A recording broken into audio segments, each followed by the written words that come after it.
सुप्रभात बहनों। कक्षा 10 आज नया पाठ है यतीन्द्र मिश्र जी का नौबत खाने में इबादत। यतीन्द्र मिश्र जी का जन्म सन 1977 में अयोध्या उत्तर प्रदेश में हुआ। उन्होंने लखनऊ विश्वविद्यालय लखनऊ से हिंदी में एमए किया। वे आजकल स्वतंत्र लेखन के साथ अर्धवार्षिक सहित पत्रिका का संपादन कर रहे हैं। सन 1999 में साहित्य और कलाओं के संवर्धन और अनुशीलन के लिए एक सांस्कृतिक न्यास विमला देवी फाउंडेशन का संचालन भी कर रहे हैं। यतीन्द्र मिश्र के 3 काव्य संग्रह प्रकाशित हुए हैं, यदा कदा, अयोध्या तथा अन्य कविताएं, ड्योढ़ी पर आलाप। इसके अलावा शास्त्रीय गायिका गिरजा देवी के जीवन और संगीत साधना पर एक पुस्तक गिरजा लिखी। रीतिकाल के अंतिम प्रतिनिधि कवि द्विजदेव की ग्रंथावली 2000 का यह संपादन किया। कुंवर नारायण पर केंद्रित 2 पुस्तकों के अलावा स्पीक मैके के लिए विरासत 2001 के पाठ्यक्रम के लिए रूपकर कलाओं पर केंद्रित थाती का संपादन भी किया। युवा रचनाकार यतीन्द्र मिश्र को भारत भूषण अग्रवाल कविता सम्मान, हेमंत स्मृति कविता पुरस्कार, ऋतुराज सम्मान आदि कई पुरस्कार प्राप्त हुए हैं। कविता, संगीत व अन्य ललित कलाओं के साथ साथ समाज और संस्कृति के विविध क्षेत्रों में भी उनकी गहरी रुचि है। नौबत खाने में इबादत प्रसिद्ध शहनाई वादक उस्ताद बिस्मिल्लाह खां पर रोचक शैली में लिखा गया व्यक्ति चित्र है। यतीन्द्र मिश्र ने बिस्मिल्लाह खां का परिचय तो दिया ही है, साथ ही उनकी रुचियों, उनके अंतर्मन की बुनावट, संगीत की साधना और लगन को संवेदनशील भाषा में व्यक्त किया है। उन्होंने यह भी स्पष्ट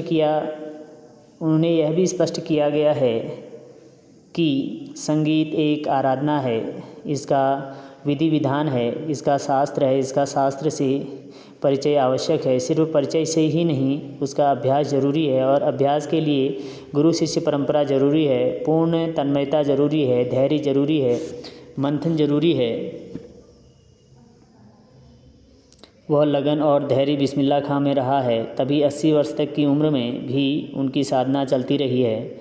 यतीन्द्र मिश्र संगीत की शास्त्रीय परंपरा के गहरे जानकार हैं। इस पाठ में इसकी कई अनुगुजें हैं जो पाठ को बार बार पढ़ने के लिए आमंत्रित करती हैं। भाषा सहज, प्रभावमयी तथा प्रसंगों और संदर्भों से भरी है। नौबत खाने में इबादत सन 1916 से 1922 के आसपास की काशी पंचगंगा घाट स्थित बालाजी मंदिर की ड्योढ़ी का नौबत खाना और नौबत खाने से मिलने वाली मंगल ध्वनि। अमरुद्दीन अभी सिर्फ 6 साल का है और बड़ा भाई शमसुद्दीन 9 साल का। अमरुद्दीन को पता नहीं है कि राग किस चिड़िया को कहते हैं और ये लोग हैं मामू जान वगैरह जो बात बात पर भीम पलासी और मुल्तानी कहते रहते हैं। क्या वाजिब मतलब हो सकता है इन शब्दों का? इस लिहाज से अभी उम्र नहीं है अमरुद्दीन की, जान सके इन भारी शब्दों का वजन कितना होगा। गोया इतना जरूर है कि अमरुद्दीन व शमसुद्दीन के मामद्वय सादिक हुसैन तथा अली बख्श देश के जाने माने शहनाई वादक हैं। विभिन्न रियासतों के दरबार में बजाने जाते रहते हैं। रोज़ नामचे में बालाजी का मंदिर सबसे ऊपर आता है। हर दिन की शुरुआत वहीं ड्योढ़ी पर होती है। मंदिर के विग्रहों को पता नहीं कितनी समझ है जो रोज़ बदल कर मुल्तानी, कल्याण, ललित और कभी भैरव रागों को सुनते रहते हैं। ये ख़ानदानी पेशा है अली बख्श के घर का। उनके अब्बाजान भी यहीं ड्योढ़ी पर शहनाई बजाते रहते हैं। अमरुद्दीन का जन्म डुमराव बिहार के एक संगीत प्रेमी परिवार में हुआ है। 5-6 वर्ष डुमराव में बिताकर वह नाना के घर नैनीहाल काशी में आ गया है। डुमराव का इतिहास में कोई स्थान बनता हो ऐसा नहीं लगा कभी भी, पर यह ज़रूर है कि शहनाई और डुमराव एक दूसरे के लिए उपयोगी हैं। शहनाई बजाने की रीड का प्रयोग होता है। रीड अंदर से पोली होती है जिसके सहारे शहनाई को फूंका जाता है। रीड नरकट एक प्रकार की घास से बनाई जाती है जो डुमरांव में मुख्यतः सोन नदी के किनारे पर पाई जाती है। इतनी ही महत्ता है इस समय डुमरांव की जिसके कारण शहनाई जैसा वाद्य बजता है। फिर अमरुद्दीन जो हम सबके प्रिय हैं अपने उस्ताद बिस्मिल्लाह खां साहब हैं, उनका जन्म स्थान भी डुमरांव ही है। इनके परदादा उस्ताद सलार हुसैन खां डुमरांव निवासी थे। बिस्मिल्लाह खां उस्ताद पैगंबर खां और मिट्ठन के छोटे शहजादे हैं। अमरुद्दीन की उम्र अभी 14 साल है। मसलन बिस्मिल्लाह खां की उम्र अभी 14 साल है।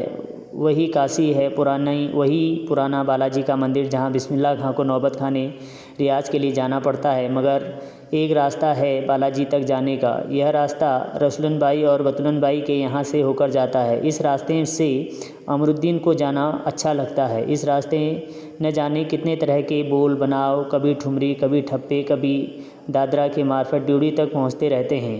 रसुलन और बतुलन जब गाती हैं तब अमरुद्दीन को खुशी मिलती है। अपने ढेरों साक्षात्कारों में बिस्मिल्लाह खां साहब ने स्वीकार किया है कि उन्हें अपने जीवन के आरंभिक दिनों में संगीत के प्रति आसक्ति इन्हीं गायिका बहनों को सुनकर मिली है। एक प्रकार से उनकी अबोध उम्र में अनुभव की स्लेट पर संगीत की वर्णमाला रसुलन और बतुलन बाई ने उकेरी है। वैदिक इतिहास में शहनाई का कोई उल्लेख नहीं मिलता। इसे संगीत शास्त्र अंतर्गत सुशिर वाद्यों में गिना जाता है। अरब देश में फूंक कर बजाए जाने वाले वाद्य जिसमें नारी नरकट या रीट होती है को नई बोलते हैं। शहनाई को शाहनीय अर्थात शिशुर वाद्य यंत्रों में शाह की उपाधि दी गई है। 16वीं शताब्दी के उत्तरार्ध में तानसेन के द्वारा रची बंदिश जो संगीत राग कल्पद्रुम से प्राप्त होती है में शहनाई, मुरली, बंसी और श्रृंगी एवं मूर्छंग आदि का वर्णन आया है। अवधी पारंपरिक लोकगीतों एवं चैती में शहनाई का उल्लेख बार बार मिलता है। मंगल का परिवेश प्रतिष्ठित करने वाला यह वाद्य इन जगहों पर मांगलिक विधि विधानों के अवसर पर ही प्रयुक्त हुआ है। दक्षिण भारत के मंगल वाद्य नागस्वरम की तरह शहनाई प्रभाती की मंगल ध्वनि का पूरक है। शहनाई के इसी मंगल ध्वनि के नायक बिस्मिल्लाह खां साहब 80 बरस से सुर मांग रहे हैं। सच्चे सुर की नेमत 80 बरस की 5 वक्त की नमाज इसी सुर को पाने की प्रार्थना में खर्च हो जाती है। लाखों सजदे इसी एक सच्चे सुर की इबादत में खुदा के आगे झुकते हैं। वे नमाज के बाद सजदे में गिड़गिड़ाते हैं, मेरे मालिक एक सुर बख्श दे।